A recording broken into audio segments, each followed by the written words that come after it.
ഇന്ന് ഒരു കേക്ക് വ്ലോഗാണ്. ഇപ്പോൾ ഞാൻ ചെയ്തുകൊണ്ടിരിക്കുന്നത് ഒരു 1/2 kg വൈറ്റ് ഫോറസ്റ്റ് കേക്കാണ് കേട്ടോ. കേക്കിന് ഓർഡർ തന്നത് നമ്മുടെ സ്ഥിരം കസ്റ്റമറായിട്ടുള്ള വിനോദേട്ടനാണ്. എൻ്റെ മോൾക്ക് വേണ്ടിയിട്ടാണ് കേക്ക്. ആൾ എപ്പോൾ കേക്ക് നമുക്ക് ഓർഡർ തരുമ്പോഴും പ്രത്യേകം പറയുന്നൊരു കാര്യമാണ് ക്രീം കുറച്ച് മധുരം കുറച്ച് എന്നാൽ ടേസ്റ്റ് ഒട്ടും കുറയാതെയുള്ള ഒരു കേക്ക്. അതാണ് എപ്പോൾ ഓർഡർ തരുമ്പോഴും പറയാറുള്ള കാര്യം.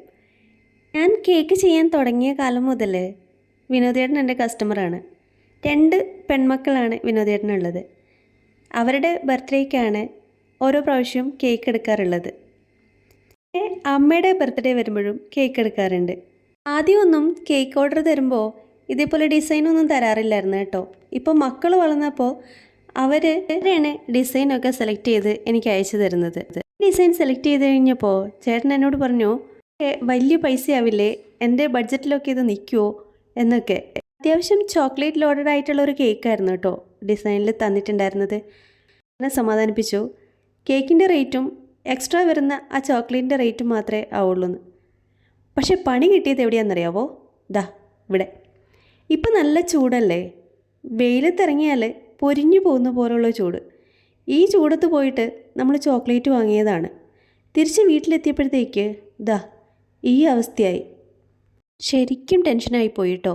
എന്താ ചെയ്യേണ്ടതെന്ന് അറിയാത്തൊരവസ്ഥയായിപ്പോയി. ചേട്ടനെ അപ്പം തന്നെ വിളിച്ചു, കാര്യം പറഞ്ഞു. പക്ഷേ ചേട്ടൻ ഭയങ്കര സപ്പോർട്ടായിരുന്നു കേട്ടോ. അതൊന്നും ഒരു കുഴപ്പമില്ല, നീ അത് വെച്ച് അങ്ങ് ചെയ്തോളം പറഞ്ഞു. നമ്മുടെ ചുറ്റുവട്ടത്ത് കുഞ്ഞു കുഞ്ഞു കടകൾ മാത്രമേ ഉള്ളൂ കേട്ടോ. അവിടെ ഈ കിറ്റ്കാറ്റും സ്പെല്ലയും ഒന്നും കിട്ടില്ല. അതുകൊണ്ട് തന്നെ റേറ്റ് മാറ്റിയിട്ട് നമുക്ക് കേക്ക് ചെയ്യണമെങ്കിൽ ടൗണിൽ പോകാനുള്ള സമയം വേണമായിരുന്നു. അത്രയും സമയം നമുക്ക് ഇല്ലായിരുന്നു. അപ്പോൾ അതുകൊണ്ടാണ് ചേട്ടനെ വിളിച്ചിട്ട് അഭിപ്രായം ചോദിച്ചത്.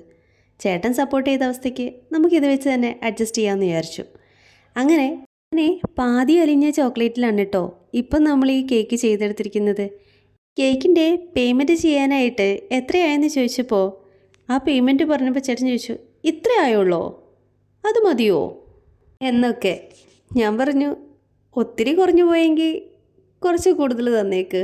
അപ്പോഴേ ചേട്ടൻ പറയുന്നത്, കേക്കിൻ്റെ ഡിസൈനൊക്കെ കണ്ടപ്പോൾ ഞാൻ വലിയൊരു എമൗണ്ട് പ്രതീക്ഷിച്ചിരുന്നു എന്ന്.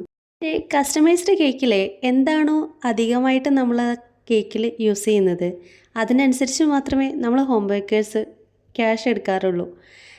അപ്പോൾ വീഡിയോ ഇഷ്ടമായെങ്കിൽ ലൈക്ക് ചെയ്യാനും ഷെയർ ചെയ്യാനും ചാനൽ ഒന്ന് സബ്സ്ക്രൈബ് ചെയ്ത് സപ്പോർട്ട് ചെയ്യാനും മറക്കല്ലേ. Thank you for watching.